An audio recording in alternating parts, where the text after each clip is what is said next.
Ladies and gentlemen, welcome to the Pro Wrestling World Talks with Dan and Mac. What a week. I already feel like 2026 is already throwing curveballs and challenges at everybody. I would have said kicking the balls, actually, but, you know. Well, yeah, except if you maybe live in Seattle. Congratulations to the Seahawks on winning Super Bowl 60, defeating the New England Patriots, which, to be quite honest, I really wasn't even mad.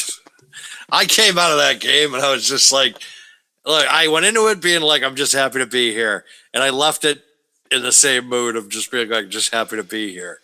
I turned it off midway through the fourth quarter. Not going to lie. I think I stopped during the third at one point. It was after one of the, like, there was some hope. And then there was. Like, and then when he threw that last interception, I was like, all right, that's it. Bye. And that's all she wrote. I wasn't, I don't know. The game was okay. The commercials were okay. The Bad Bunny thing, you know, vitriol online notwithstanding was okay. It was a super mid-bowl. It was. And I liked Bad Bunny's performance, to be quite honest, too. Like, I was not, it's just not my type of music. I'm not. Yeah, I'm not. It's nothing I political for me. Like, I understand, but that's not what it is for me. For me, it's just I'm not a fan of that music. But I do think he's a good artist. Not for nothing. I think he's a good artist. I thought that the performance was cool. I had no real issue with it. I have a coworker of mine that is Christian, and he did notice talking about the Turning Point USA thing. So when's Kid Rock? So when is he all of a sudden Christian? I'm like, I don't know. He did said it. He did have two songs, Only God Knows Why, and then The Bull God in one album. Jeez, yeah. He is the Bull God.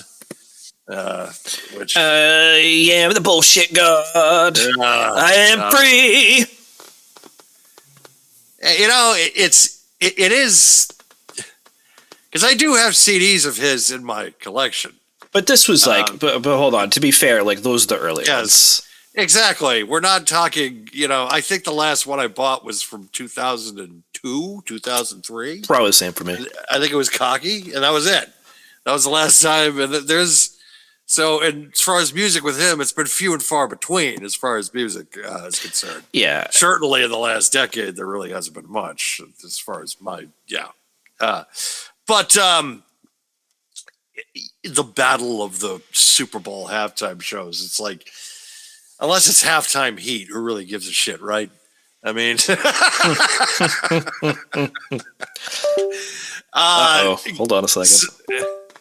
What happened? I have no idea. Apparently, we're already experiencing technical difficulties. All right, I assume we're fine, but sure, okay. Okay, all right. But I speaking of halftime heat, I guess a few people were streaming that online too as an alternative.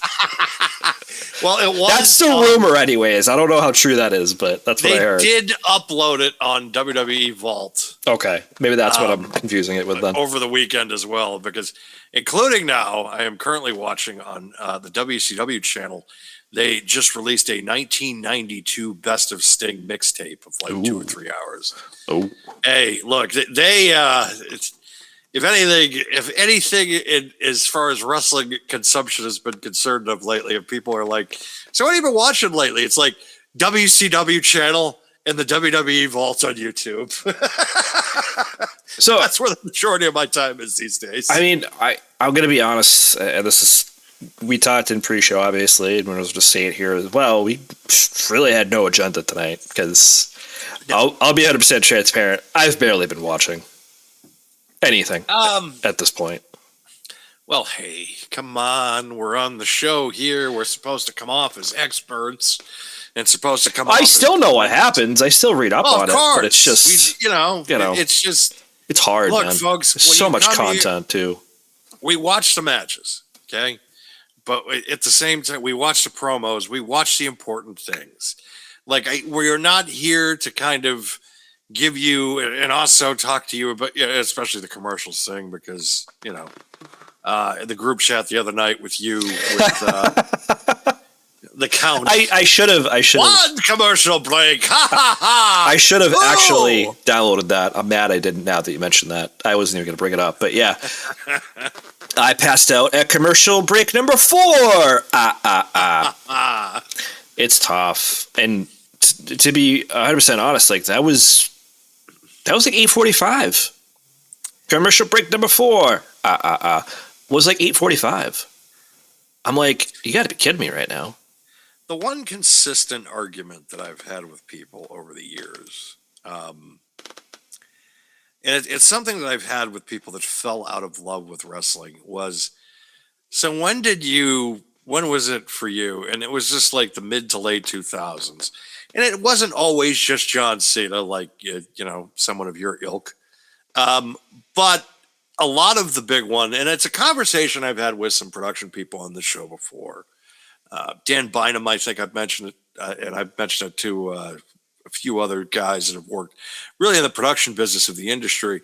And I've said, has HD, the upgrade to HD, high definition, has that kind of cheapened the industry?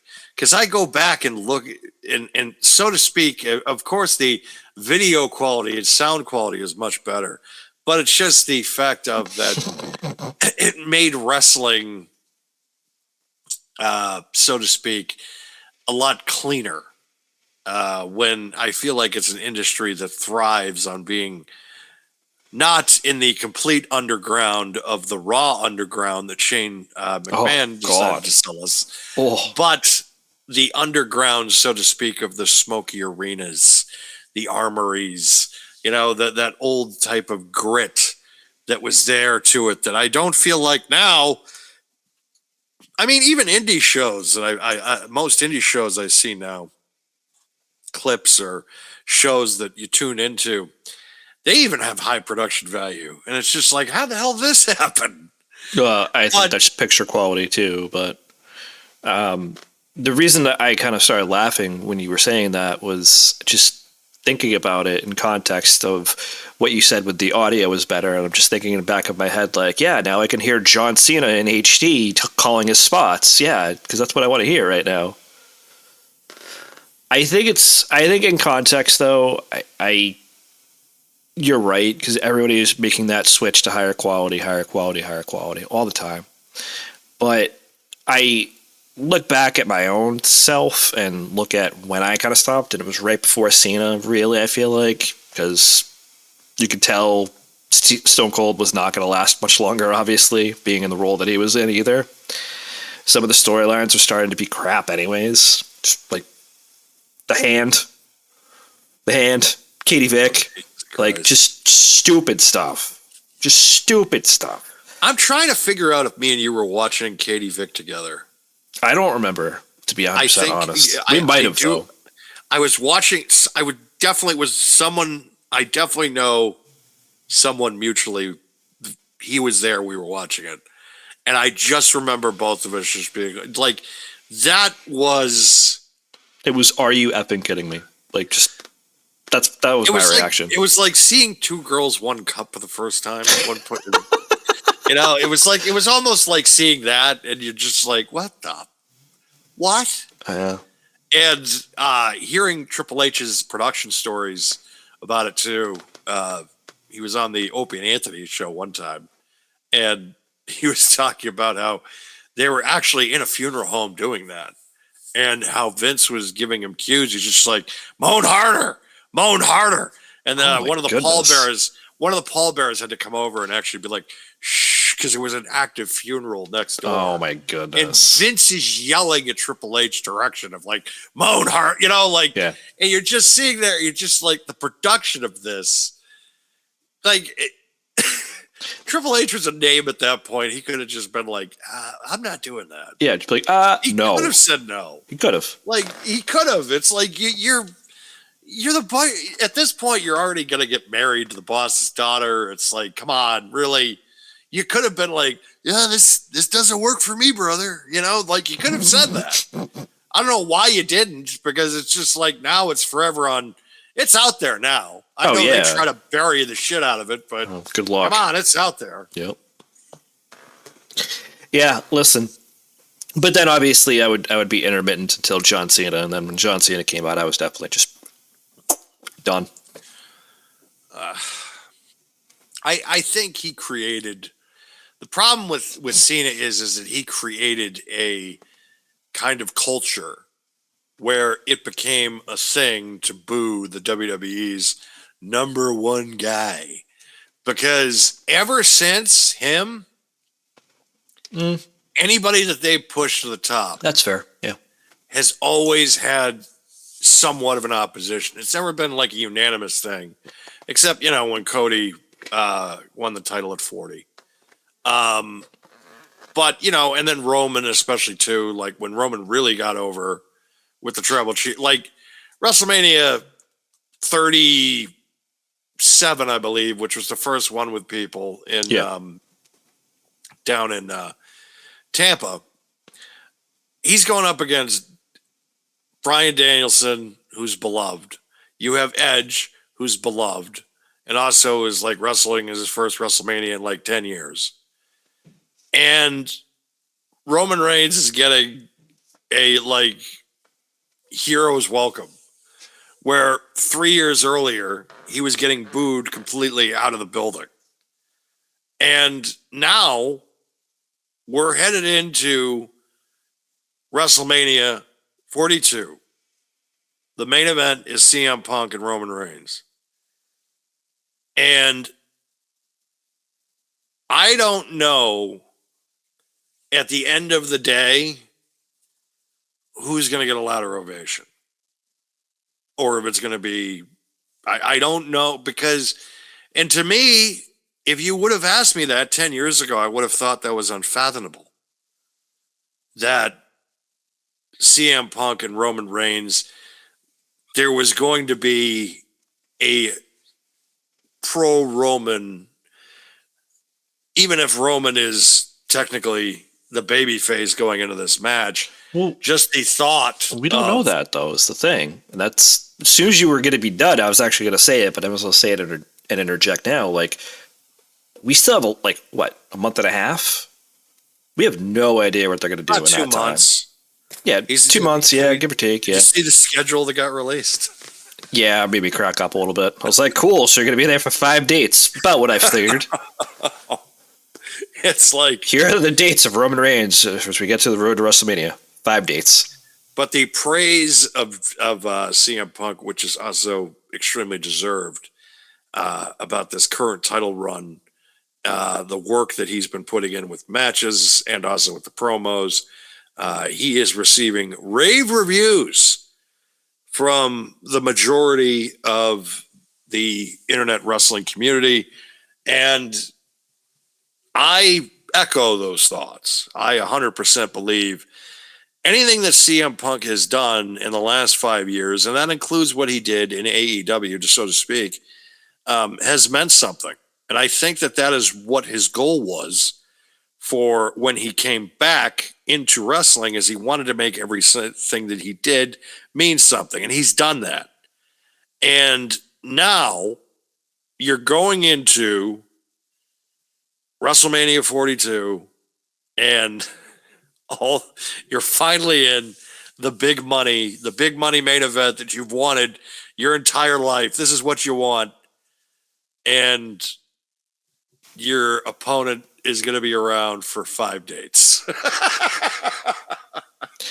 Listen, I have said this the last 2 years. The last 2 years I have said this. Not so much last year, but the 2 years prior, where it was Roman Reigns and Cody Rhodes 1 and 2. I said, this is on Cody to now carry this because Roman's not going to. Granted, one of those years you had The Rock come in and he helped elevate the whole thing while Roman was not there. And now it's the same thing. It's just frustrating.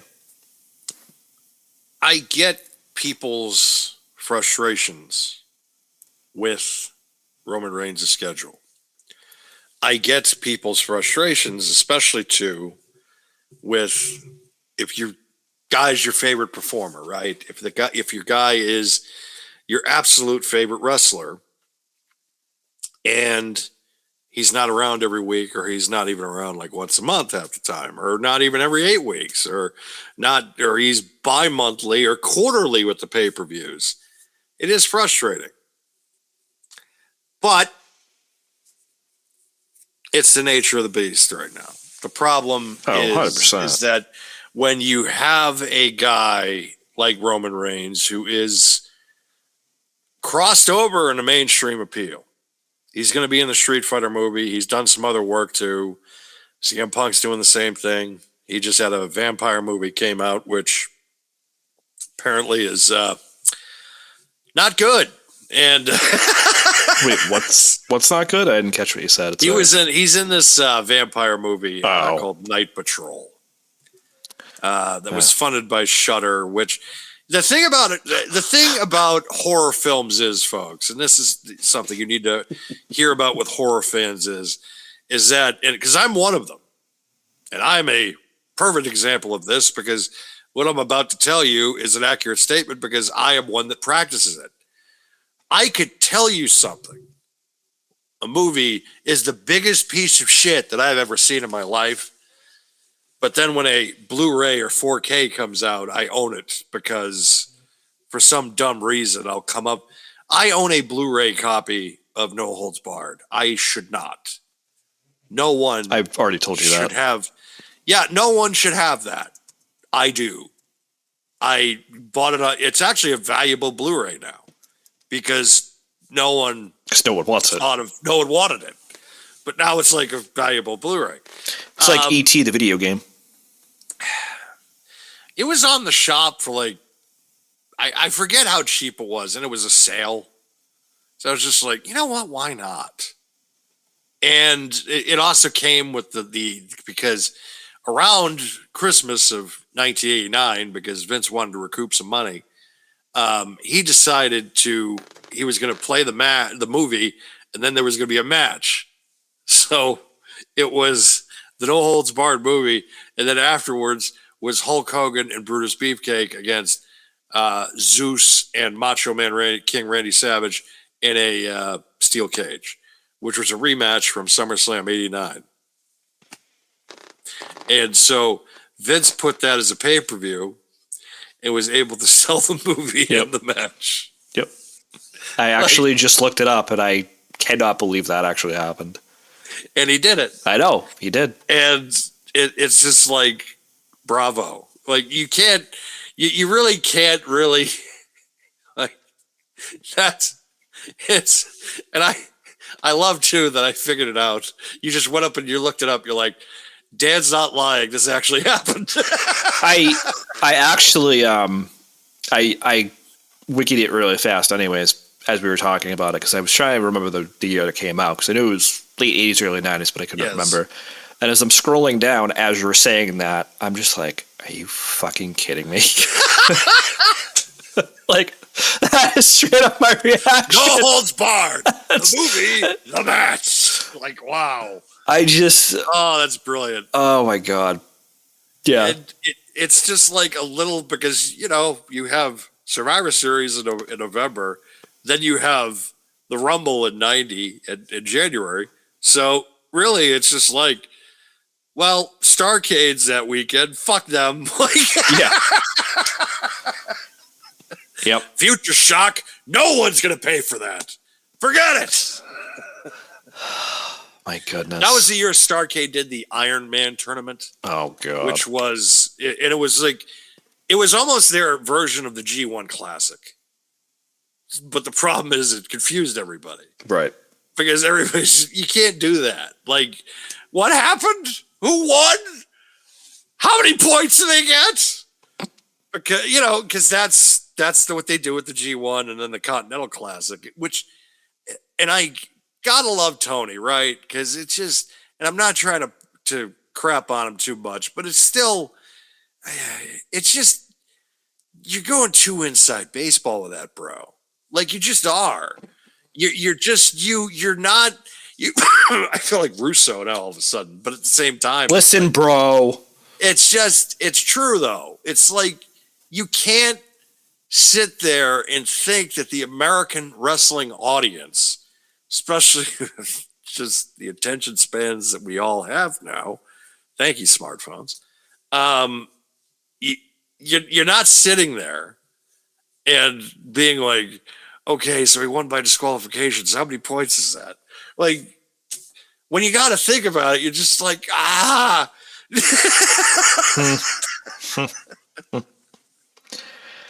Oh my goodness. But yeah, listen, I don't know how I feel about this match right now, especially knowing he's only going to be there for 5 dates. Who's going to be the heel? Who's going to be the face? What are they going to do? What's the reaction going to be like? And how do you now build this story in 5 dates? Honestly, if I was them, I would just turn it into, well, we have to do this because Triple H sucks. So, like, I would just turn the tables and make a Triple H just like, yeah, fuck him. Like, like they both, like, that's part of it one day. It's just like they both go to, like, gorilla position. And it's just like, what, Paul? You made us have to do this. Like, why? We were Z-Bros, and now we could, like,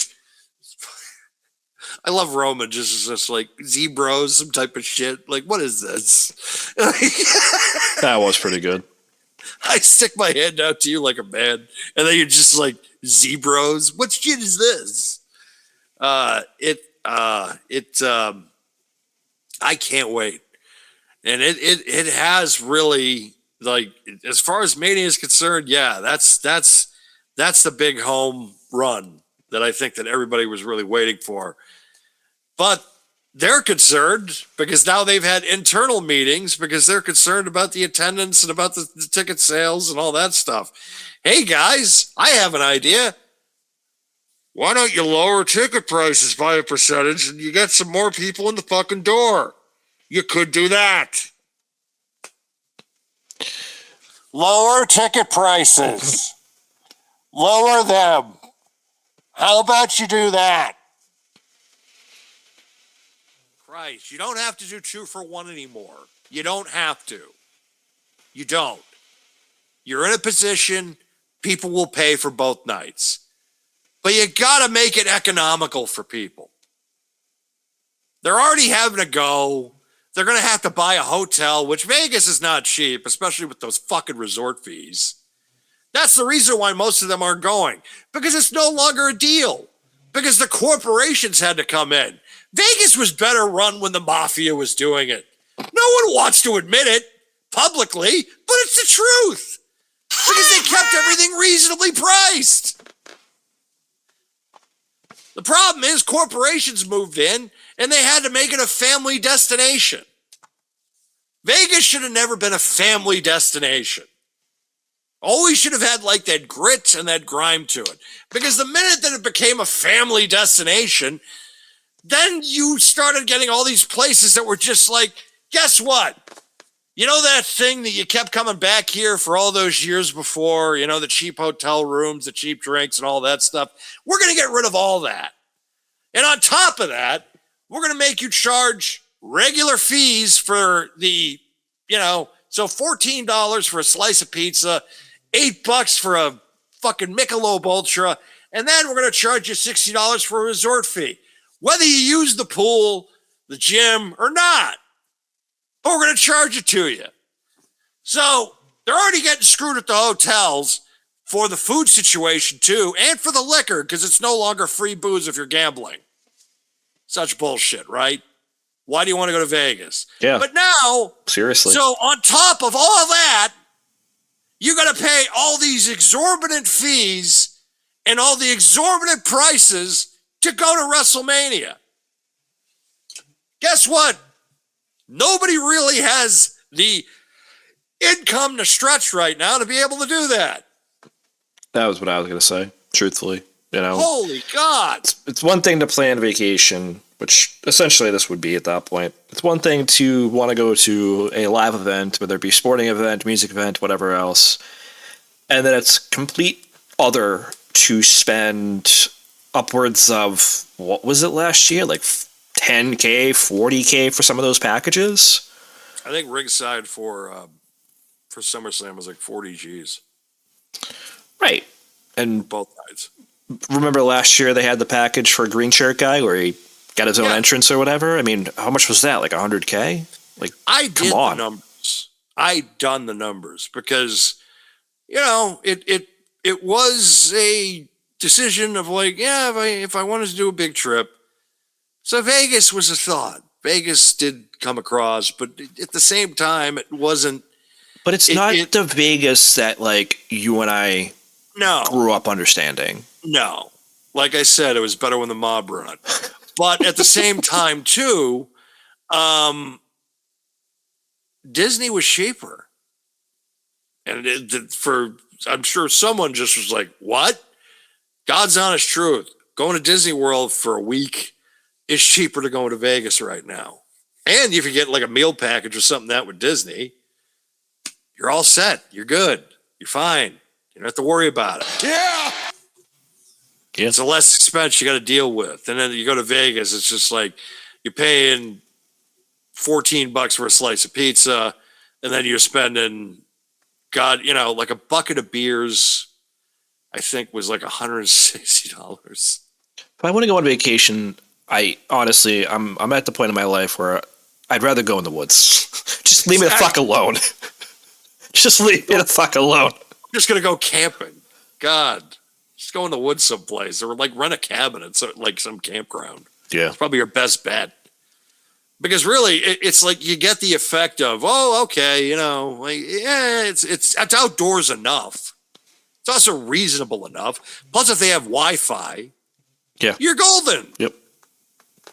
I just want to decompress, man. I don't want to add more stress by trying to figure out all these situations in Las Vegas. Yeah.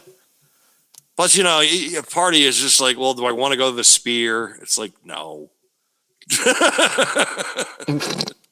Yeah, I mean, not for nothing. Yeah. I saw something on the economics of that thing, and I'm just like, how does this thing make money? I don't know how a lot of Vegas makes money, to be honest. It doesn't. Yeah. There you go. That might be the reason why.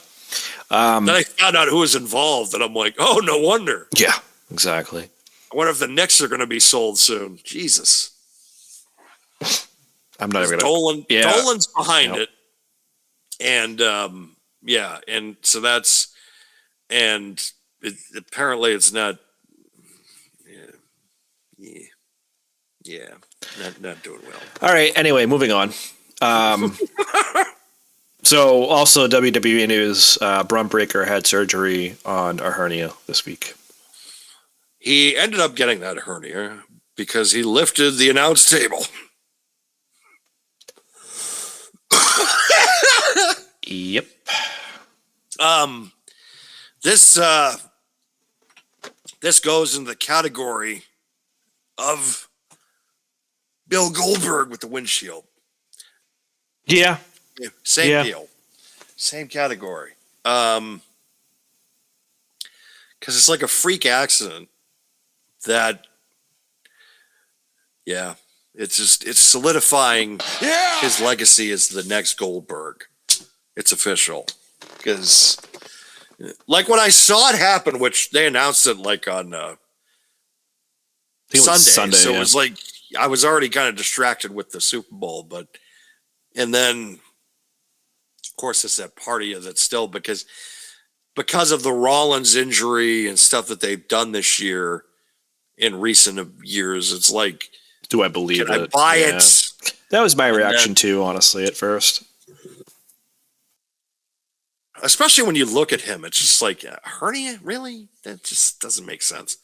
But no, it actually happened, and he could be out for 3 months, or he could be out even longer. That's the timetable that's kind of been thrown out there, which... I'm thinking, it'll be probably more than 3, honestly. But who knows? But that really throws a wrench in the Mania season, I'm assuming, because they were trying to get Rollins back for the show, which they said, well, Breaker's not going to be in it. We're not going to get Rollins back. So it's like, oh, okay, so you're not going to have Rollins or Breaker. So now what?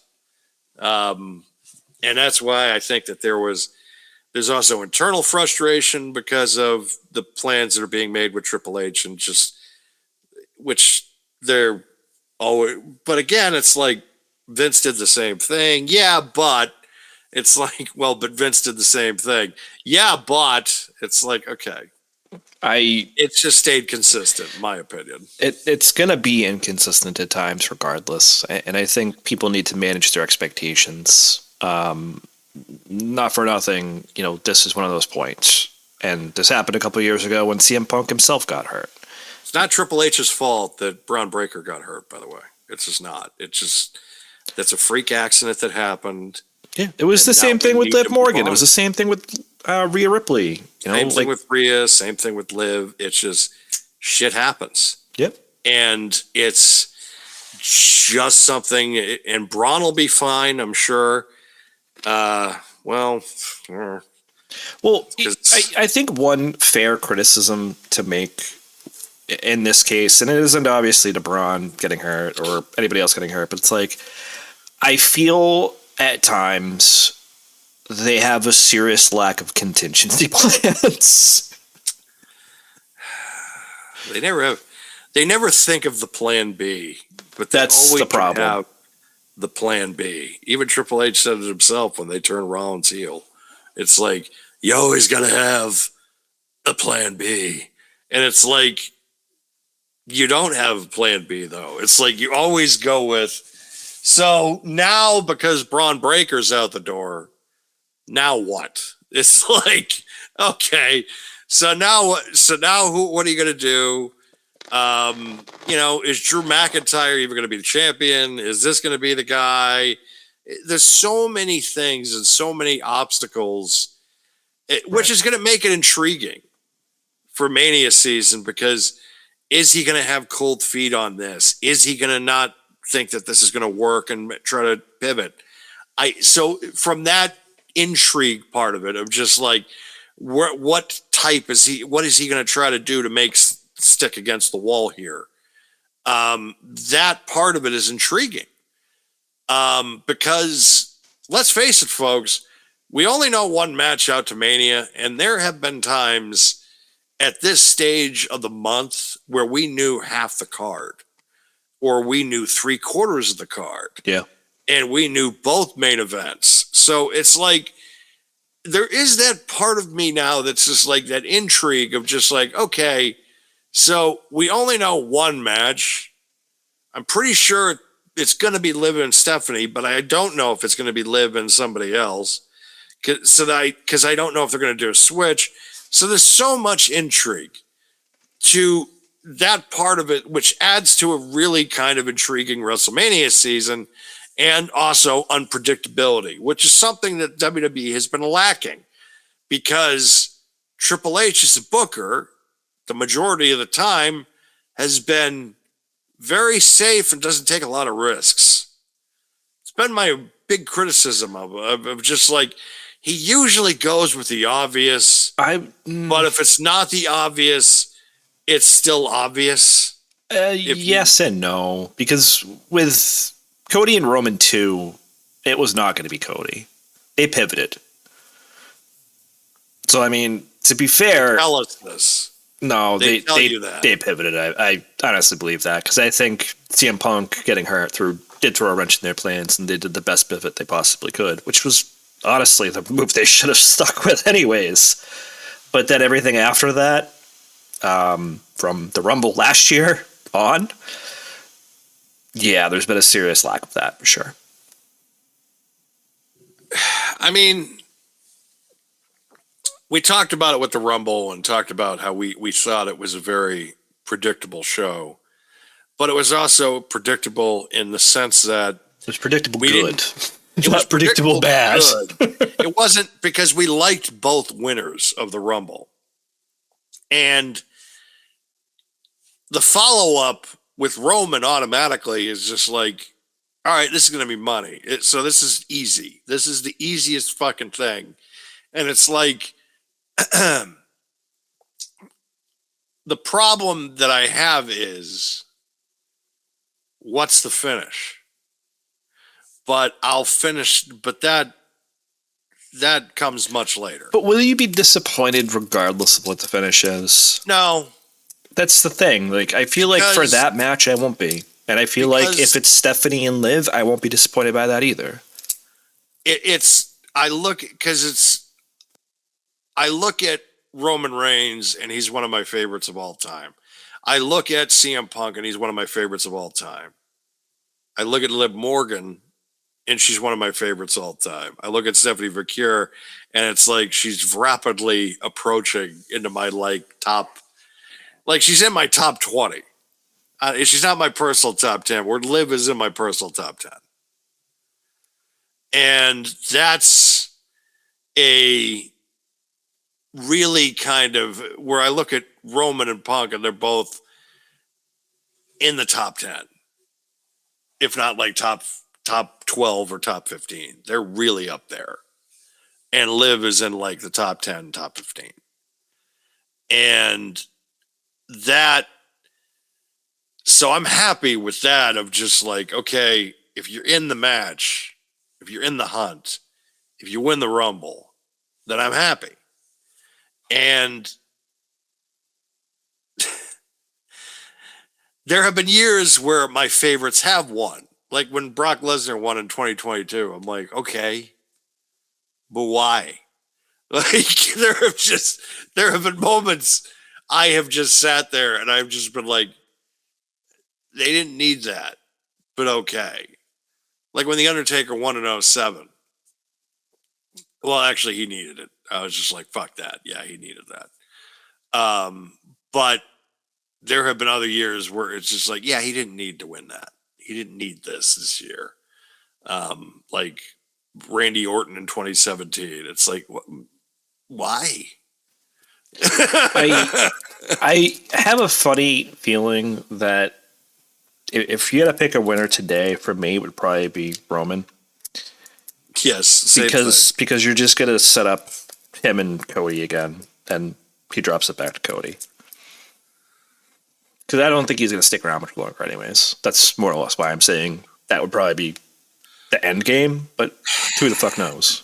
I don't like the thing is that everybody says, "Oh, he's not going to be around much longer." It's like he's getting. If they offer him enough money, he ain't leaving. But he's never going to be full time again, though. I don't think he'll ever be full time. Yeah, he's probably not going to be full time. Which I just don't want the absentee championship again. I just don't. I'm all for him coming back for a little bit here and there every quarter, like we talked about. But I just Cody didn't defend the title every month. You know, he didn't have to, though. Neither did the women. Neither did the guys. Jade Cargill has defended the title. That's different. That actually pisses me off. Oh, I understand that pisses you off, but it's like she's been on TV almost every week. She has. And listen, I'm okay with that. I'm fine with that. The fact that she is actively wrestling, I 100% love that for her because she absolutely deserves it. She's talented as hell. But if you're not going to have her defend the title, why are you giving it to her? I do feel like everybody owes Brock Lesnar an apology from like 2016. Oh, at this point, yeah, absolutely. It's just like we all got to give him a call and be like, yeah, we fucked up. Like, yeah, you were on TV a little bit more. Because he at least, I think Brock, when he was champion, like that 500-day reign that he had in like 2017, it's like he fought like Samoa Joe 1 month. He took on Braun Strowman another month. I think he had a match with AJ Styles. And then people got mad in 2018 when he took off. I think the longest gap he had was the Saudi show till I think, defending the title, I think was SummerSlam. So it may have been 4 months, which is not bad compared to other times. I mean, listen, by the time WrestleMania rolls around, and if she hasn't defended it, she'll be at the same.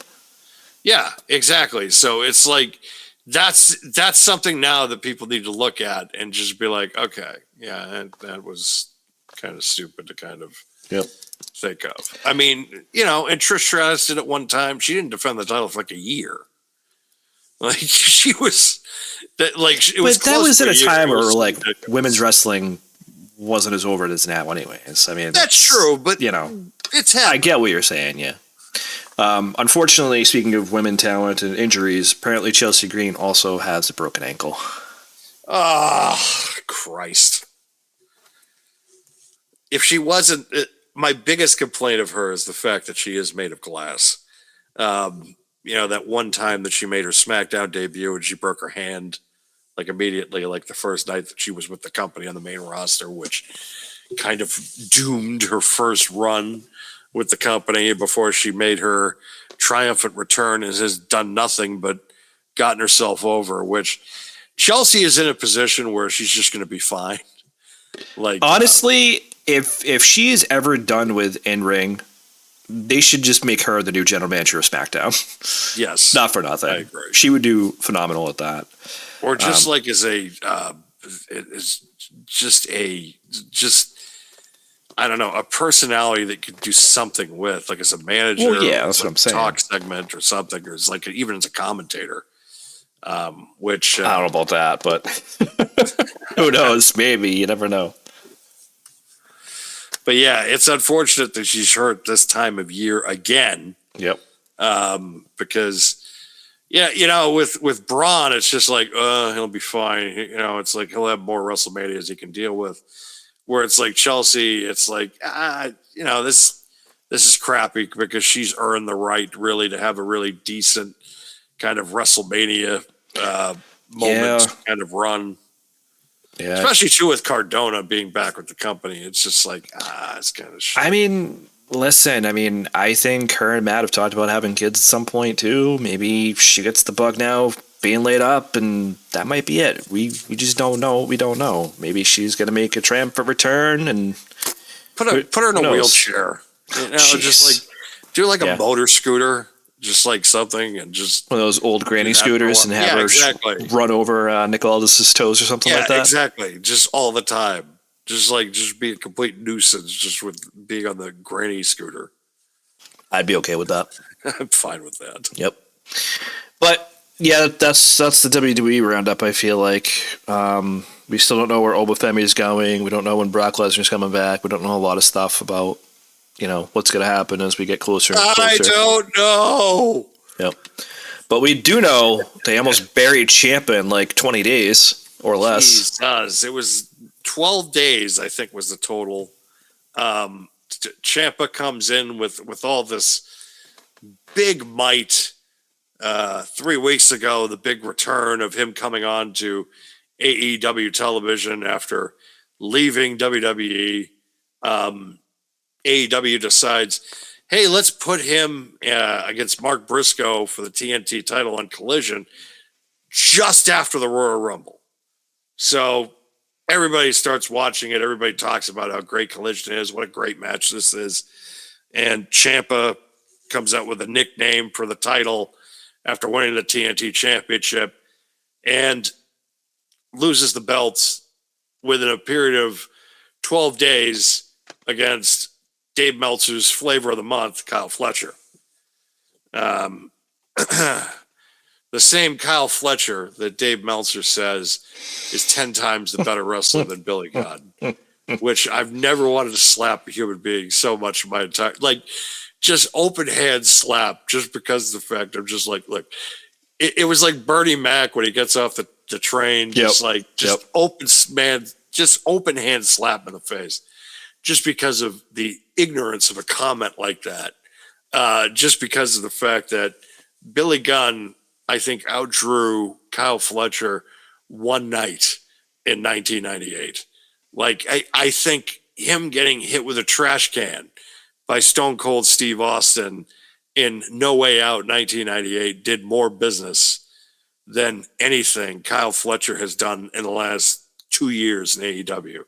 The fact of the matter is that, when Bruce Pritchard says it, when every other personality or historian who's made money in this industry or is worth a damn or doesn't try to make himself out to be the be all end all as far as wrestling criticism and as far as wrestling historian. It's Dave is a incredible resource when it comes to this industry about history. I'm not going to deny that.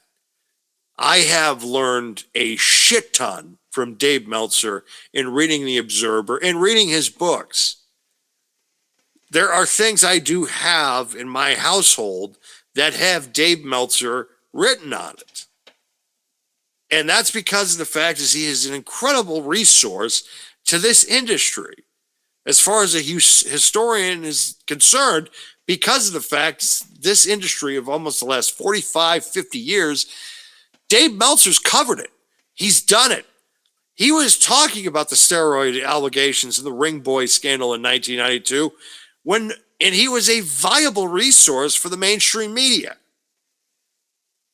He is, without question, the only person that was able to get every single factual detail that happened in 1996 and 1997 with the Montreal Screwjob. Go read his report. Pass. It is Warren Commission-like, just of how good it is. It is fantastic. Well, I mean, I'm not saying the Warren Commission was good, but I'm just saying that, like, it's because there are some holes, but it wasn't like there was just like giant redactions. It's just as far as a historical document that is in wrestling media and as wrestling internet culture, that is it. And my problem with Dave is that he has shown his absolute bias at the absolute worst of times. And lately with AEW, the last 6 years, it has been completely glazed fest after glazed fest after glazed fest after glazed fest. It's just like, come on, dude, really? Like, it's been going on for years because how many Kurt Angle 5-star matches did he have in his career compared to Will Ospreay, where he broke the scale or something like that? Oh, you 5 stars are better, man. Like, I get it. My thing is this. I am not opposed to rating a match or rating anything for that matter. But at the same token, you need a baseline, and there isn't one. So how is this a 5-star match, or how is this a 7-star match? Like, those are the things I would want to know. And he can never attest to any of that because he's, as you said, having his own glaze fest at that point. This is why I just don't like talking positively about Meltzer. I just don't like it. It feels disingenuous to me to even talk positive about him because of those things. I agree about the historian aspect of it, but beyond that, anything else he rates in current time, in live time, whatever you want to call it, I can't stand it. It's going to be me going to, it's going to be like Portnoy with going to pizza places. I'm going to give this a 7-7.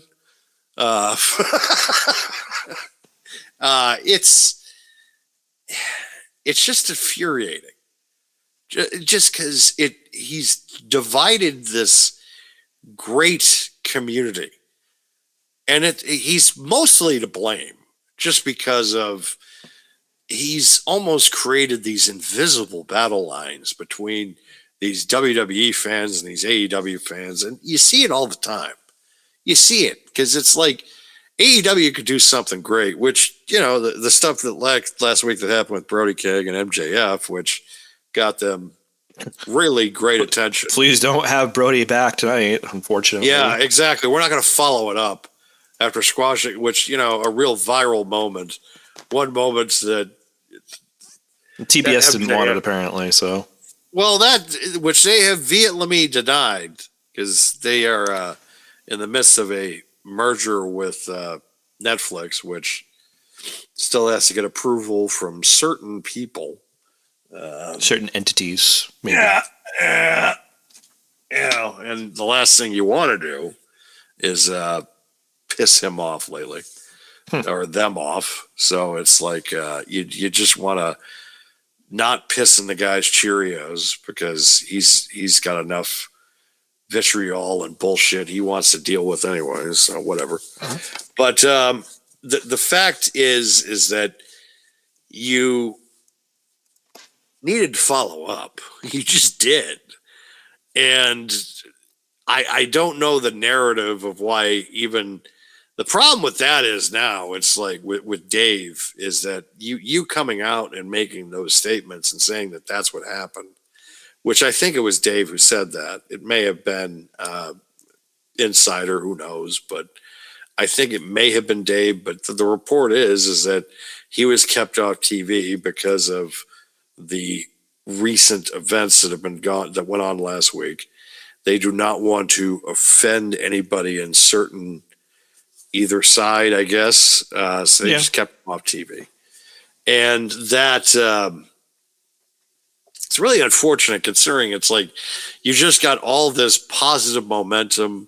People are talking, even like congressmen and politicians were talking. They brought up AEW and saying that, oh, you should do a show here and all this. So it's like they really did get a lot of positive feedback that happened because of what happened between Brody King and MJF, which it did create a hell of a meme. Let me tell you, MJF, that face. Oh, that face was priceless. It's like a fourth wall break. Yeah. It's like, hey, what am I going to do here? Like, he's like, okay, that's happening. Yeah. Yeah, exactly. He's just like, all right. I think it's tough, but yeah. So Ciampa lost his belt, and then Chris Statlander lost her belt the same night. That was out of nowhere. Yeah, a little bit. That was out of nowhere, and it's like Statlander also beat Tony Storm, and then beats Mercedes Moné to retain the title, and it's just like I don't even know who she lost to. Was it Thekla, I think? No, oh yes. Yeah, that's the latest signee that never heard of before. That all of a sudden is just like, yeah, I'm gonna make her champion. It's like, how long has she been on TV? Yeah, I mean that's one question for sure.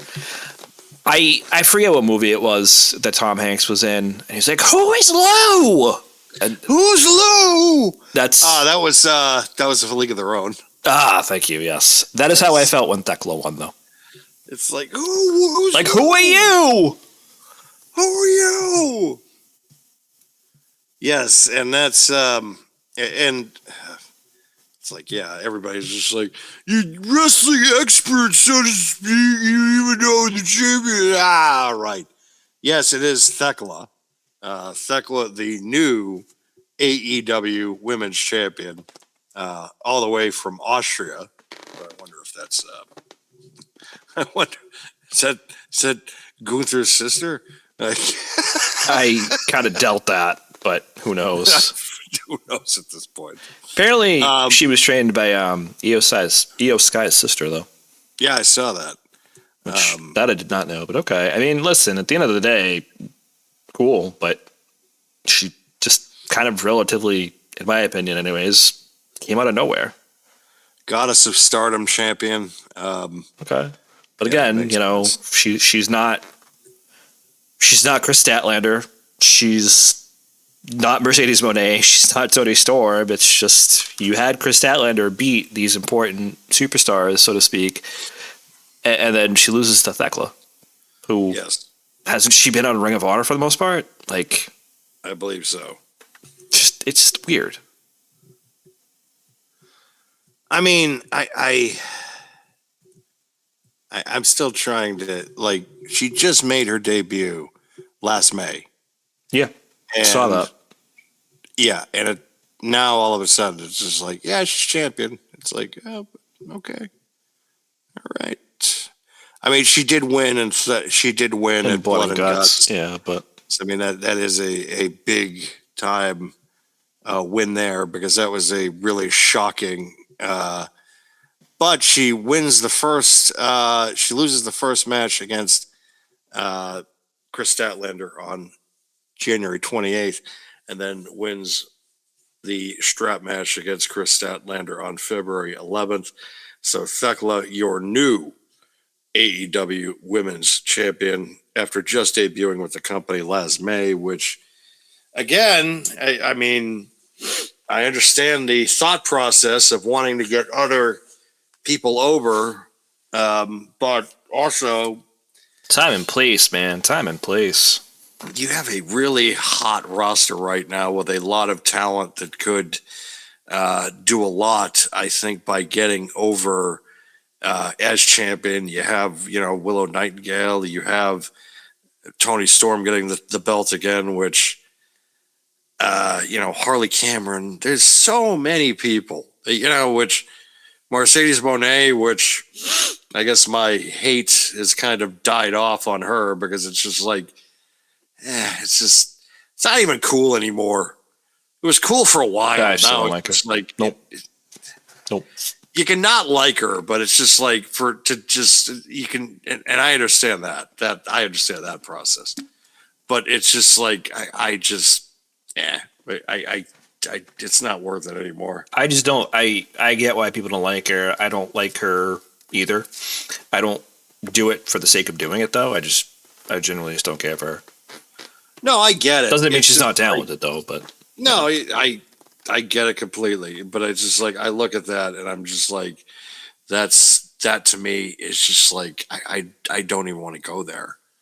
Like, I just don't. Like, it's just stupid now. Like, anybody that just hates her now for just the sake of hating her, it's just like, yeah, that part, yeah. yeah, it's just stupid. It's like, there's no reason to kind of. I don't want to come off as some old head. Like, Here, just, I'll say it for you, right? Because I don't like her, so I'll be more transparent about it. Did I just say she's good in the ring? Yeah. Is she great? No. I think she's incredibly overrated. Sorry, not sorry. I said what I said. I do think that does not mean she's not talented, though. And I do think that when it comes down to it, there are people that are going to just sit there and say they don't like her. Okay, but why? And they don't have anything. Those are the people that you're trying to describe. For other people, if you think she's overrated, great, you're entitled to that opinion. She's still talented, though. I can't take that away. I just personally don't think it's as much as she maybe believes she's talented. But, that being said, I just am going to just feel that way for a while, probably. I don't think she's very smart in the way she approached some of the situations that she has been in with WWE. But that doesn't mean that she's approached it any differently in AEW, or it doesn't mean that she's approached it better. Maybe she has. Maybe she's learned from her mistakes that she's made in her career and some of the bridges she's burned. I don't know. I don't care, though. That's the thing. it's just, I want her to be able to have a successful career, and I want her to be able to have a strong legacy. Do I agree with a lot of things that she's done in WWE, that she did in WWE? No. Do I think the walkout was smart? I mean, against Vince at that time, I kind of get it. But I've always said that my problem with that is that you should have went to Triple H like 3 months later and just been like, yeah, I'll work with you. I'm willing to give you the shot because you gave me the shot in NXT. She didn't do that. And yeah, that always kind of, bothered me from that, so to speak. But I also give her credit for betting on herself and being able to get herself lucrative contracts from New Japan and AEW and also from independent organizations, and got herself paid. And she has, I felt like, been able also to help notoriety, at least with the women's division in AEW, because I felt like that she really was. Her and Toni Storm, at least, were kind of like the first ones to kind of jump out of that pack and actually make that show, make the women almost like a main event on that program, and create main event programs, and Tony to actually take it seriously instead of just knocking something a checklist off, like having that blood and guts match between Thunder Rosa and Britt Baker. It was kind of just like, well, let's do something that's kind of shocking and violent. And it was shocking and violent. It was something on that will never probably be able to be replicated again in the United States as far as women's wrestling is concerned, to have a match like that on live national television with blood and thumbtacks and with women. But they had the what was it? Whatever the War Games match they call it, the blood and guts match. They had it this year, so I mean, they did. That was pretty graphic too. I felt like that was graphic too, but it's just like that didn't. Once you do it, you got to do it the first time. Once you do it the first time, then it's just like, because there have been other matches that have just been like, the Toni Storm and what's her face, Blake Monroe. Yeah. Mariah May angle. They had that great finish. That was another bloody kind of and over the top finish. And so you can't, once you let that out of the bag again, you're not going to be able to kind of replicate it because once you do it after the first time and then you do it the second or third time, you're just going to have diminishing returns every single time. Well, we've said that for, I feel like, years about that product, period. Because there are times that there are shows, the violence feels gratuitous. We talked about it all in this year with the finish with Moxley. Like, they sometimes take it to an extreme it probably doesn't need to go to. And I've always said that the thing with violence in wrestling is once you get to a certain point, exactly like you're saying with the women here, there are starting to become diminishing returns. And I think that with blood and guts, it's almost expected they're going to bleed. It's what are they going to do now? Like when Marina Shafir put the glass on her bare feet and was kicking, I think it was Toni Storm or Mina Shirakawa, I forget who, but still it's like, is that necessary? Like, does this need to be on TV every other week or every couple weeks? It's just, okay, and then we're at a pay-per-view now, and the pay-per-view is like a million times worse. It's like, come on. I'm still trying to figure out how Marina Shafir was able to work that. Oh, my God, because I remember one episode, I don't know if we played it on this show, but it was when John and I were hosting one time, and we were talking about the Marina Shafir promo that she cut, and she was wearing this stupid little hat. And if anybody is able to ever watch it, it is the absolute ultimate career highlight for Marina Shafir because it's this promo that she cut, and it was in because I guess she's from like Syracuse or Albany, New York, and they were there for the show, and it was one of the worst promos ever. You don't know me. You don't know. It was awful. And John and I found like a remix of it with music from like Twin Peaks, and it just made it that much hilarious. It was like we were sitting there, we were just like, we're watching this, we're just like, it's like a David Lynch film. This is perfect. And I was just waiting for my Coke and chocolate cookie. I just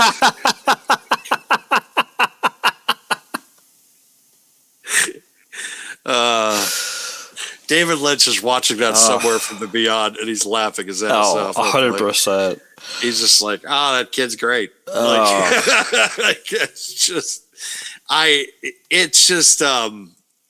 it is by far one of the worst, and it's a career killing promo. Yet, like 5-6 years later, she's still got a job, and she's still like it somehow it because let's face it, when she was in WWE, she had a job because she was friends with Ronda Rousey, and Shayna Baszler has a lot of talent, but I always thought Marina Shafir just okay, maybe you're a nice person, but maybe you're technically sound, but yeah, I don't know. But somehow she's still like in a top angle, like and she's still like in an angle because they put her in a top stable. And I'm just sitting there, and I'm just like, but yeah, but she's not the Don Callis family, like. I mean, fair. Or is she? I don't know who's in the Don Callis family anymore. Oh my god. Yeah, that I don't know either. Honestly, I've lost track. Not Ciampa apparently, but you know. He's not in it either. No, but Kyle Fletcher. Oh my god. Yep. I don't get it, man. It's but like we're still gonna speaking go. Of speaking of Chris Statlander, I was just looking this up, but apparently Dakota Kai is back on the indie circuits. Mm-hmm. And apparently in March this year, so March 8th it looks like, she's going to actually challenge Chris Statlander for the Pro Wrestling Eve International Championship. Really? Yeah. Wonder if maybe that has anything to do with her dropping the belt. Well, I haven't seen either that. Because Dakota Kai, it's like I've thought that she would have been in AEW by now. Same. 100% same. Just because of because there is that rumor, especially too with if you saw FTR, their recent social media post, the pictures with them and Bailey and Mercedes Moné holding championship belts, leading to the ultimate rumor of Bailey going to AEW later on this year, which all in all could happen. I guess the still hope and pray chances that they have that AJ Styles is going to be coming over to AEW, that's still they're still holding out hope on that end. I guess AJ Styles told WWE that he wanted to finish up at the Royal Rumble because they were talking about longer talks, longer. Yeah, my understanding was they called him right after the Rumble too. Yeah, and yeah, it's just not happened where it's just he's gonna continue on as a producer or something like that, which still is leading to a lot of speculation that he's going to be ending up somewhere else to finish up on his in-ring career, which I don't know. I'm at a point where it's just like, if he goes to AEW, great. If he doesn't, great. If he goes to TNA or he wants to come back in WWE in 6, I don't know. I don't know what he's going to do. I just don't even care, honestly, at this point. Yeah, it's like... If he comes back, he comes back. If he doesn't, he doesn't. Exactly. To me, it's just like, okay, I'm fine with whatever happens here. And, everything has been hush-hush. There's no discussion of him, doing any indie dates or doing any conventions or anything like that. Could it be a possibility? I don't know. The guy's made enough money where he really doesn't have to, I think, worry about having to make any towns now for the rest of his life. I'm sure he is just someone that's been able to, even though, college is expensive when you got that many kids, and that's going to add probably some aspects to it, but his sons, I think, are playing like football, so maybe there's some scholarships there. I don't know. But I'm sure that he's someone that held on to his money.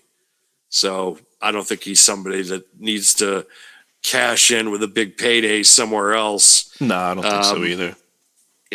So he has like 4 kids. I'm sure he's putting money away for his kids. Like, any decision he wants to make is good for him, and that's all that matters on my end. Yep. No, I agree 100%. But yeah, it's so much fantasy booking. There's going to be so much fantasy booking now because everybody's just going to be like, hey, when's Bailey going to jump? When's AJ Styles is going to be right over? Johnny Gargano is going to be out of the WWE in 2 years. It's like all this stuff. Yeah, just wait and see. Like, I get why people have those thoughts, especially Gargano at this point, but just wait and see what happens. Maybe they're going to do something. Maybe he resigns. Who knows? And honestly, who cares? But at this point, Candice LeRae is working backstage. I don't know if she's re-signed a contract. We also don't know when Johnny's contract is up. So at this point, it's all just speculation anyways. Yes, there's a lot of just... there's just a lot of fantasy booking now going on in WWE. I feel like outside of the normal spectrum that people have of what wrestling is actually about. Because now it's just like everybody's booking fantasy matchups all the time. It's just like he's gonna wrestle Ospreay, he's gonna wrestle Kenny Omega. But you know what it is though? I feel like the games and the creative characters made that a lot easier too now. It did. And mods, obviously, too. Yeah, exactly. And speaking of the video game world, Jesus, the more I'm reading about the new WWE game, I'm just like, do I even want to bother? At least at full price. Why? Because there is now when I started getting into wrestling games, especially ones that had DLC and locked, you had virtual currency and all this stuff and all this garbo that they decided to add to the video game to make it a real grind for some people. Plus, I would just spend the extra money to get what is called the deluxe edition or the accelerator, which would have unlocked everything. And I was be able to change attributes on certain talent and all that type of stuff, which has always been my MO, going still not only in my wrestling video games, but also in my sports games. But also too, I do that with if you play Elder Scrolls or Skyrim, I am someone that is just like, forget all this. I'm just going to have God mode, and I'm going to have God tier weapons. Actually, I'm going to get modern weapons, and I'm going to use this. Who's going to have to go through a shotgun? That would be me. I'll have a shotgun in Skyrim, or like a rocket launcher, because have you seen the size of those spiders, folks? Have you seen the size of the goddamn spiders in Skyrim, or those giant cockroach things? It's like, what am I supposed to do? Not kill it with fire or rockets? Oh, I have to use a sword? F that. I want to be 20 feet from that thing. Those spiders, that's like literally the first 10 minutes of your video game playing. It's like, oh, these giant spiders just ascending from the ceiling. Yeah, I'm just going to hit these things with giant rockets, like immediately out of the gate, because I don't even want to touch those things with my sword. Ugh, they're hideous. First 10 minutes of the game, it's just like, kill it. My goodness. Come on, you know I'm right. Oh, I know. It's just funny. Mr. I'm going to play Fallout 4 again. I'm not playing Fallout 4 again. I still haven't beaten Fallout 4. I'm not going to lie. I've tried to play it quite a few times, and I can get a decent ways in, but something always just prevents me. I did replay Fallout 3, though, and I burned through that in like less than a week, I think. Because I did nothing else. I was so mad. But Ironically enough, talking about Fallout, I finished season 2 today actually because I was watching other shows, and then I finally was like, all right, all the episodes are out. I can binge this now, and really good. And now I want to play New Vegas. So there's that.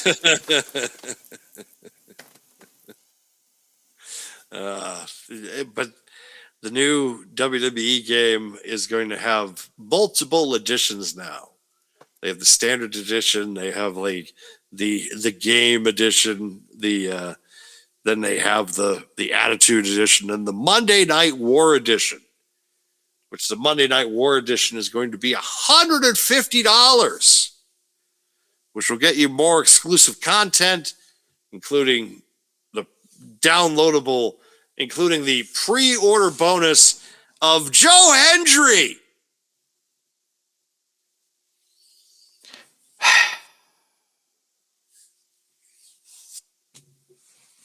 What the heck, man? I remember Stone Cold Steve Austin was a pre-order bonus for a WWE game way back when, Right. which I thought was really cool.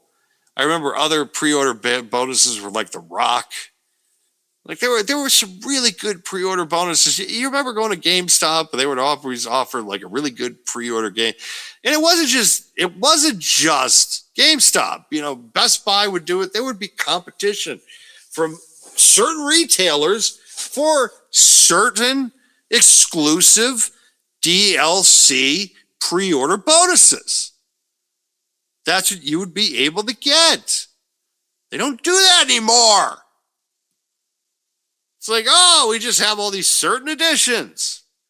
So there's certain editions going to be $150. And now, because of the fact that they got rid of the accelerator, they have decided that WWE 2K games now are going to have a battle pass. I did hear about that. You are going to have to grind out to unlock certain things. Mind you, you don't have to grind out by having to play, online matches or play My Faction or anything like that. To unlock all this stuff, you have to play things like Universe mode, Exhibition mode. Play everything, yeah. Play everything, which is okay and cool. I respect that. But at the same time, if I'm spending $150, I should be able to have every fucking thing day goddamn one, minus the DLC packs that come out to goddamn down the line. Listen, I'm going to tell you the truth. I am not one of those types of people that buy yearly releases. I think I've talked about this before, but if I haven't, then now you know that. But I don't want to do that. So another game that does that, just off the top of my head, is like Smash Brothers, right, on Nintendo. Right. So they make you do a lot of different things. You can grind out the characters that way, whatever. I get really tired of doing that. I just, especially on a yearly release like this, I'm going to get even more tired by doing that. I was really excited about this game. I was like, you know what? Maybe I will spend the $150 and get the best and have everything and everything else like that. Whatever. As soon as they announced the Battle Pass, I was like, yep, nope.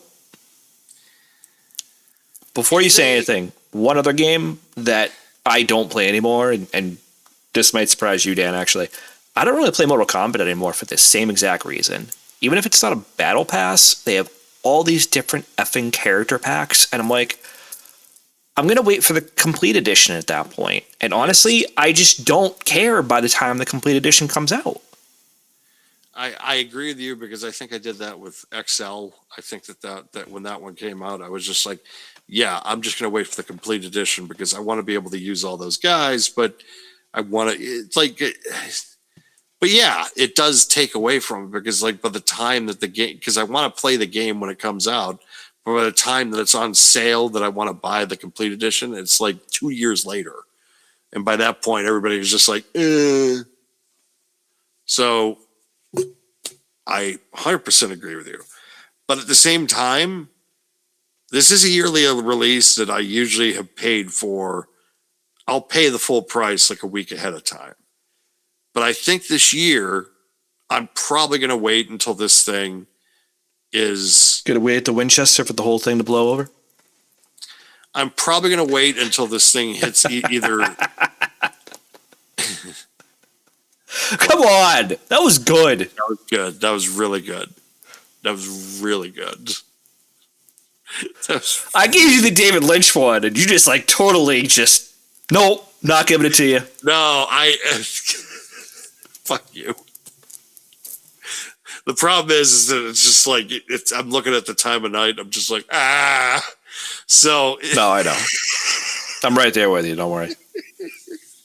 But I look at this $150 edition, and I think to myself, do I really want to wait the $150, or it's like I could just sit there and be like, I can wait until this is 75 or 100, and it'll just like I'll have the same effect. That's the thing, and honestly, I don't want to fucking.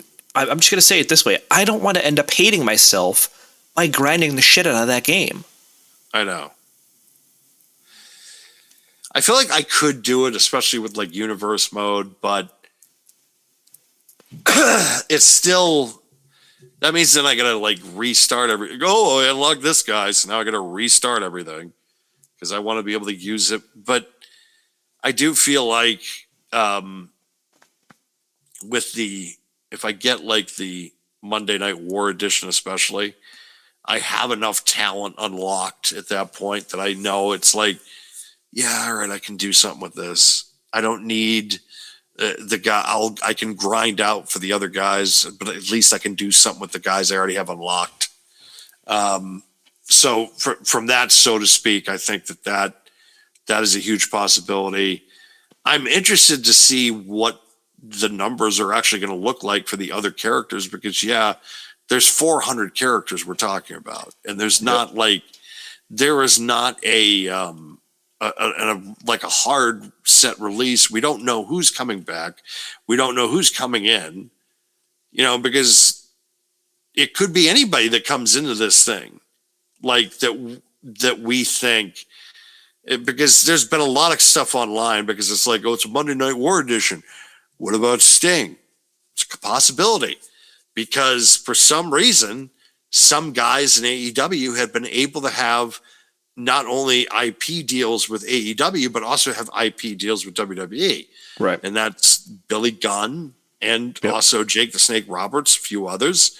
So it is possible that Sting was able to cut a deal with 2K on top of his AEW deal.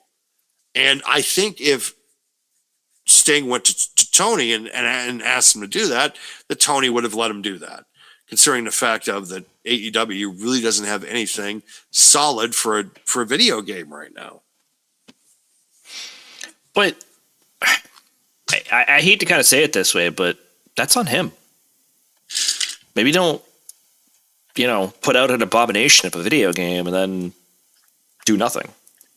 He's added decent talent that I feel like people would want to play as, but he needs a legit deal.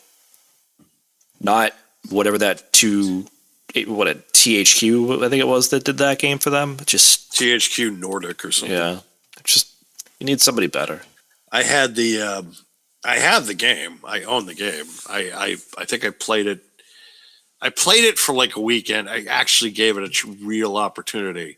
And there were some things I did like about it. I'm not going to lie. But the problem is that I am not someone that, like, when I lose a match or I'm going to lose a match or something like that, I don't want it to be like by complete chance I'm going to kick out or something like that, because it's like I'm just doing a button mash to kick out, where it's like I'm really not button mashing to kick out because it's pretty much over, that it's done. It's not like with WWE, where it's like a mini game to kick out, which I think is fair. This is not fair when it's just like, oh, I'm going to cross it and I'm eliminated. And I'm done. And I lost. And yeah. Forget that. Yeah, no, I get it. But will I buy the game? Probably. Day one? Probably not. Probably not, yeah. and it's the same thing. Well, I look at the baseball game too, MLB The Show this year, which usually they have especially the last couple of years, because last year especially I was just like MLB 25. You're gonna have Bonds, right? Because it's 25 was his number, right? You're gonna have Bonds. No Barry Bonds, but they still had Roger Clemens and a few others that were really, really big. This year, they have already announced Albert Pujols is back. Okay, great. Felix Fernandez is back. Okay, great. Roy Campanella. Wait, what? And then it's like a really younger version or like older version of Babe Ruth. It's like you already have a 20-year-old Babe Ruth. Why do we need so what are you going to do? 17? It's like a 17 or 18, 2 years younger. And it's like, so that's like the only people that have been kind of announced right now where, can you just give us Bonds? Just get the deal done. Just get Bonds. Just get it done. Like WWE, they have been able, it's like, okay, every top guy you could think of, with the exception of a couple, is in the game. You look at, and it's the same thing with like the NBA. It's like, okay, Reggie Miller and Charles Barkley and Rasheed Wallace, they're not in the game. That's crappy. But it's like only those three guys are not in the game. But Jordan's in, Larry Bird's in, Magic's in, Shaq's in, Karl Malone's in. Like every top guy that you can think of is in the game. All right, great. Baseball, it's like, all right, yeah, Babe Ruth is there. Roger Clemens is there. Okay. Hank Aaron's there. What about Barry Bonds? What about Barry Bonds? What about him? We have not. Barry Bonds has not been in a video game officially in official capacity since 2003. 23 years. We're talking about the greatest hitter of our of the last half a century, and he is not in a video game officially for the last almost quarter century. That is beyond criminal. Beyond. I'm reading now. Apparently it's because he's not in the MLBPA anymore. Neither are the retired players, though, really. Maybe they're still doing something with the union. I don't know. I don't think Jordan is with the NBA PA. That might be a different agreement. I have no idea, though. Exactly. So that means... Yeah, I mean, that's fair, but I mean, I don't... Go get if the contract is with the MLBPA, then he would have to be part of it. You can cut a side deal then. Just go cut a side deal. They probably won't do that, but I get you. Like, go cut a side deal. Just go get it done. It's like, because at this point, it's like, okay, you gave me Clemens. Yes, thank you. You gave me a young version of McGuire. You gave me a young version of Ken Griffey Jr. You gave me a young version of Babe Ruth. Give me a goddamn Barry Bonds. Get it done. Good Lord. Madden, do me a favor. Get Legends for offline franchise mode. Yeah, seriously. Jesus Christ. I might buy your games again if you do it. Jesus. Exactly. Even though I bought the game this year. And you know what? They did give me, though, with this, because, of course, with the Patriots being eliminated, I was just like, you know what? Let's try this out. So you can be John Madden as your coach in franchise mode if you play as the Raiders. So what I decided to do was I'm just like, well, Joe Burrow is going to be a Las Vegas Raider with Jamar Chase. Oh, let's go get Justin Jefferson too. Oh, let's go get Shaquan Barkley. Oh, let's go get, so then it's just like, we're just going to load it up. And then it's just like, I'm thinking to myself, just win, baby. Like Al Davis. Just like, come on. It's the 70s all over again. And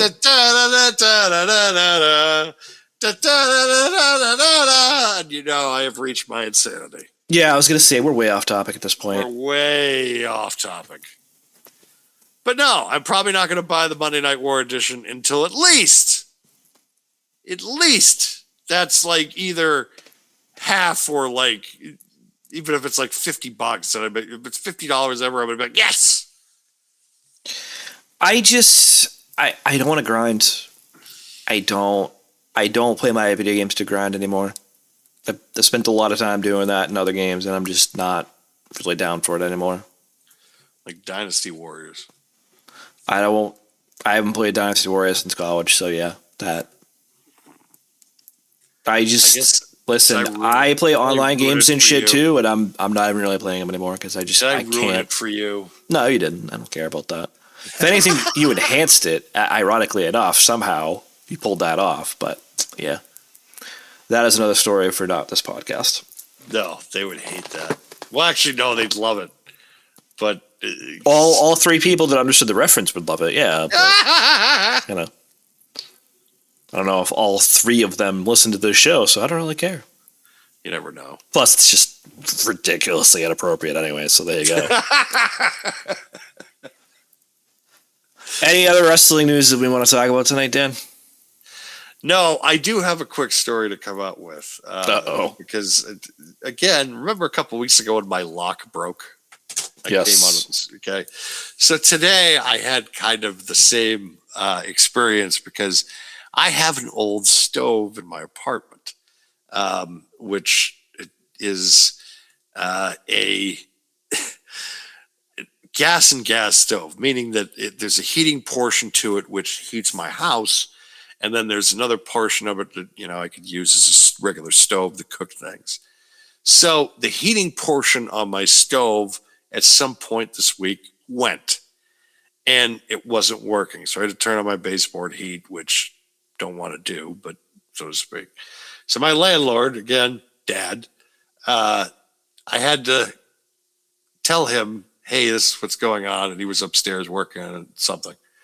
So he gives me the old, so when you're using it, you use the knob. Once you can't use the knob a lot. And I'm just like,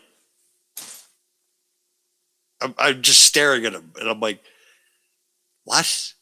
Like, you can't use the knob a lot on it. You're going to break it. And I'm just like, I use it to go low, and then I go from low to off a couple of hours later. That's what you normally do with a thermostat on something. You don't leave it on all the time or leave it off all the time. And I'm like, if this was anyone else but your father, I would have said, you're a knob. That commentary is a knob. Anybody else but your father, I would have said that to him. You would have put me in traction if I said that. If it was anybody else but your father and they said that to me, I would have been like, you're a knob. I think if he said that to Steph, Stephanie would have said that to him and gotten away with it. Probably. It's like, I got to tell her that you said that. She'll be like, oh man, I should have said it. Shit. I honestly thought you were going to go there. I'm not going to lie. You started that. But I just looked, because I was so stunned when he said this. I'm just like, and he said it again in front of Stephanie. And Stephanie's just looking at me, and I'm just like, I'm not crazy, right? She's like, no, you're not. He said that. I'm like, thank you. So, like, you can't use the knob all the time. It's like, I don't. He said it off, put it on loud. That's it. Nothing else. Yeah, see, I guess my brain works in mysterious ways. I've been like, you can't use your knob all the time.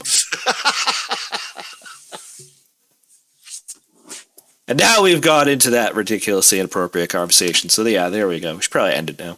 He was in a grumpy mood. I didn't want to make him more grumpy. Again, anybody else but your father, I put out would have said that's shit, but I felt bad too. I'm just like, don't. I said, you don't have to do it now. No, yeah, it's like, you don't have to do it now. All right, fine. Did he at least fix it though? Like he did. Okay, he did. Okay. Yeah. So he fixed his knob. Okay. He did. Yeah, he did. No, well, it wasn't the knob, especially. It was just the. It wasn't even the fucking knob. That was the problem. It was just like an internal mechanism in it, which he was just like, it could be the problem is it could be like the $6 part that I don't have anymore. Because the problem is, if anything breaks with the stove, it's gone. Because we don't have a person to fix it anymore, and we can't get parts for it. Like, this thing is from like the 1950s or 60s. But the problem is, folks, is that when you have natural gas heat, you have that option. You want to keep it, because the second you go to electric baseboard, you're fucked. Because then you look at your electric rates, you're just like, oh my God, oh, what am I going to do? How am I going to feed my kids? Yeah, that was me this month. Jesus. Oh, especially this winter, because this winter has literally been killing people financially. Well, if you're in New York City, it's been killing you literally. But by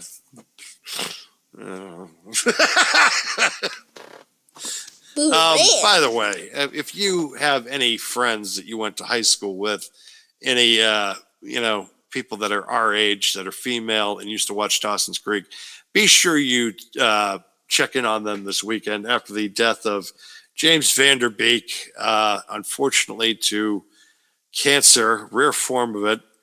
Talk about a rare, really sad situation too, because his wife and kids not only lost their dad, but are now pretty much broke because of how high healthcare costs are. That a man who worked his ass off to be able to have a really kind of, an easy living and a really kind of like, I don't have to really worry about money. And also to the Dawson's Creek money. And unfortunately now, his family is left with pretty much nothing and without him. And it's just like, just hearing about that this week, I was just like, Jesus, that is terribly sad.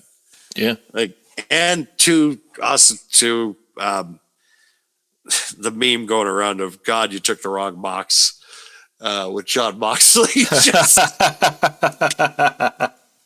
oh, God. That Varsity Blues is, by the way, I don't want your life. I don't want your life. It is awful, but great at the same time. Oh, 100%. It just 100%. Like it is the soundtrack is fantastic, because I think that was the first one where my hero was that, like, my hero. I remember the commercials, because MTV was the producer of it. This thing was literally like, well, James Van Der Beek is hot, so we're going to make him the quarterback. And then he was the backup for Paul Walker. Paul Walker was the original starting quarterback. Like, this thing, like, as far as heartthrobs of the 2000s and the late 90s, it was like they literally had the two biggest you could think of at that point as their 1 and 2 quarterback. It was literally the 1980s with Steve Young in Montana. It's like, what are we going to do here? I don't know.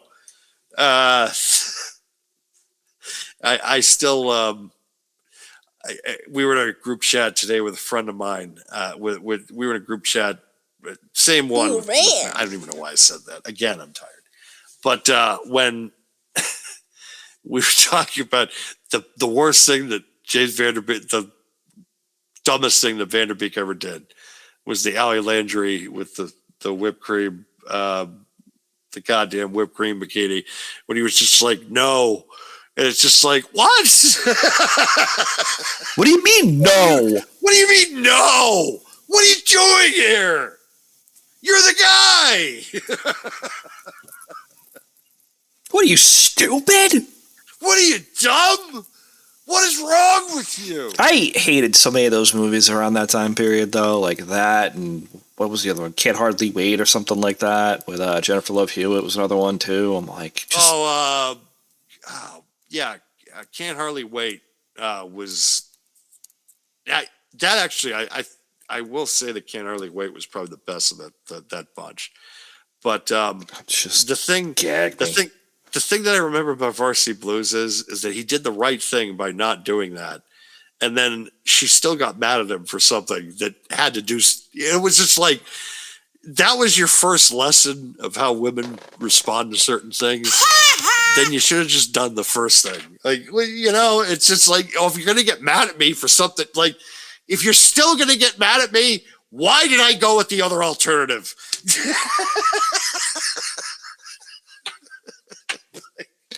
And on that note,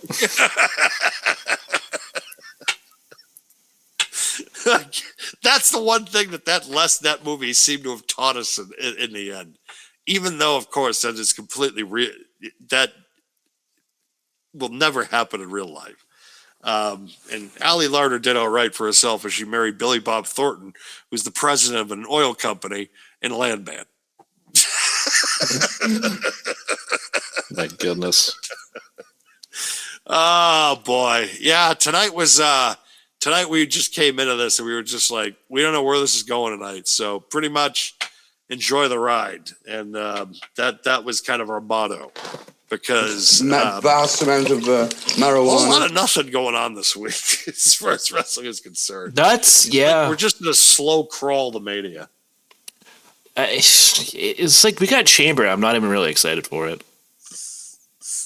No, because it's like there's no stakes. The championships aren't on the line. It's just like, well, we find out who is going to challenge Drew McIntyre at WrestleMania. I will give you a very funny story, though. So I was asked today if I was going to watch the next AEW pay-per-view.